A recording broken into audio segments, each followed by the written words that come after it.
नमस्कार दोस्तों, आप देख रहे हैं स्केरी फाइल्स।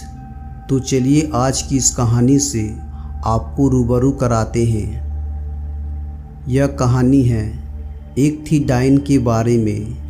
सोमनगर नाम का एक गांव था। उस गांव में एक राजीव और पल्लवी नाम के पति पत्नी रहते थे। राजीव सरकारी नौकरी करता था।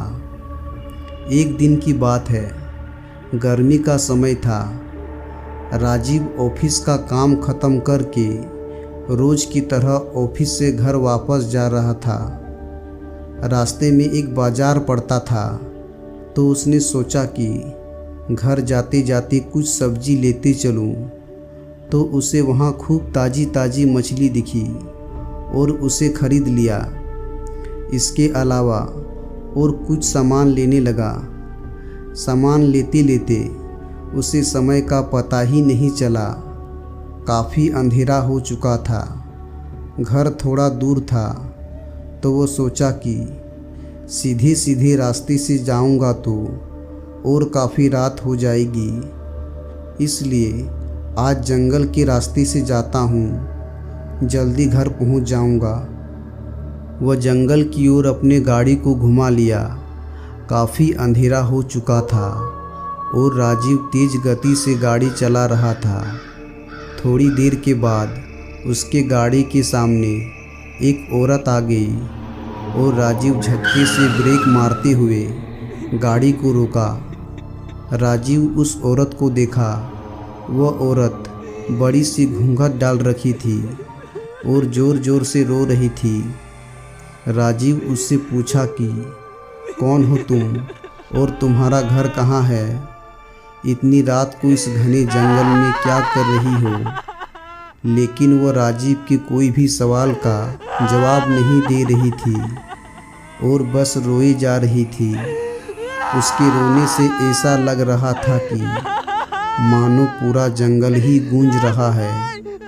राजीव ने सोचा कि शायद किसी मजदूर की पत्नी होगी जो रास्ता भटक गई है।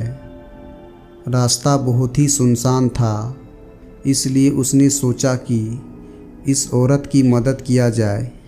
फिर राजीव ने बोला कि तुम मेरे साथ मेरे घर चलो, सुबह होते ही तुम्हें तुम्हारे घर छोड़ दूंगा।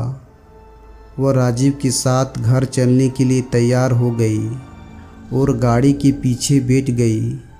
रीति रिवाज के कारण उसने अपने सिर पर घूंघट डाल रखा था, जिसकी वजह से उसका चेहरा छुपा हुआ था। काफ़ी रात हो गया था, तो घर पर राजीव की पत्नी उसका इंतज़ार कर रही थी।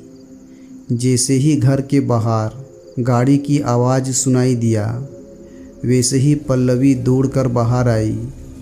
उसने राजीव के साथ एक औरत को देखा, तो उसने राजीव से पूछने लगी कि ये कौन है जो तुम्हारे साथ आई है। राजीव ने सारी कहानी पल्लवी को बताया। पल्लवी की तबीयत थोड़ी ख़राब थी, इसलिए वो खाना नहीं बना पाई थी। तो राजीव ने बोला, तुम आराम करो, आज का खाना यही बना देगी।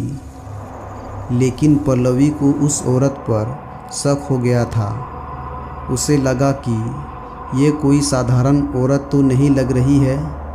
शायद ये कोई चोरनी होगी जो चालाकी से घर का सामान चुराने आई है।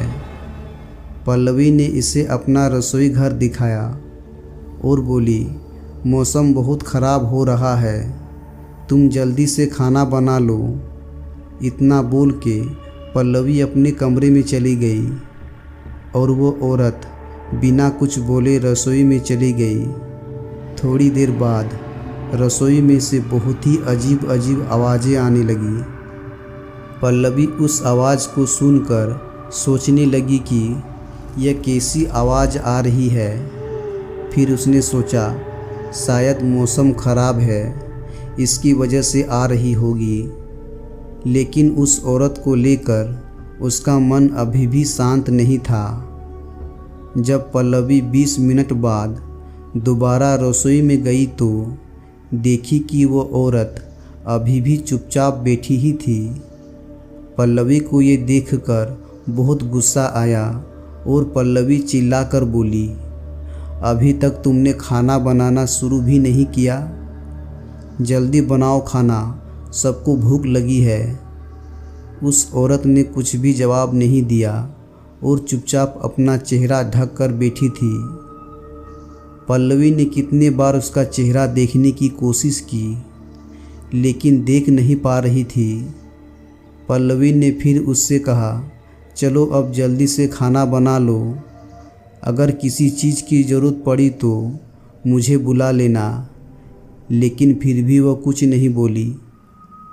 पल्लवी को लगा कि शायद यह अनजान लोग से डर रही है, इसलिए नहीं बोल रही है। पल्लवी रसोई से चली गई, लेकिन जब 10 मिनट बाद वह फिर जब वापस आई तो रसोई का दृश्य देखकर डर गई। उसके पैर वहीं जम गए और उसके गले से आवाज़ भी नहीं निकल रही थी। उसने देखा कि वह औरत रसोई घर के बीचों बीच में बैठकर दोनों पैर फैलाकर कच्ची मछलियाँ खा रही है। उसके सिर का घूंघट भी उतरा हुआ था। उसका चेहरा बेहद डरावना था। बाल बहुत बड़े बड़े और सफ़ेद थे, नाखून भी बहुत काले थे। वह मछली खाने में इतनी व्यस्त थी कि वह पल्लवी को देख ही नहीं रही थी। पल्लवी उसे देखकर चिल्लाई नहीं, क्योंकि उसे पता था अगर चिल्लाई तो और ज़्यादा अपना खतरनाक रूप बना लेगी। पल्लवी ने धीरे से एक थाली उठाई और चूल्हे में जलता हुआ कोयला उठाकर उसकी तरफ दौड़कर उस डाइन के ऊपर गरम कोयला फेंक दी। आग की जलन की वजह से वह ज़ोर ज़ोर से चिल्लाने लगी। उसकी आवाज़ इतनी तेज़ थी कि उसे सुनकर सारा गांव इकट्ठा हो गया। पल्लवी ने उसे आग दिखा दिखाकर अपने घर से बाहर की। वह आग की डर से सीधा जंगल की ओर भाग गई, फिर वापस उस गांव में कभी नहीं आई।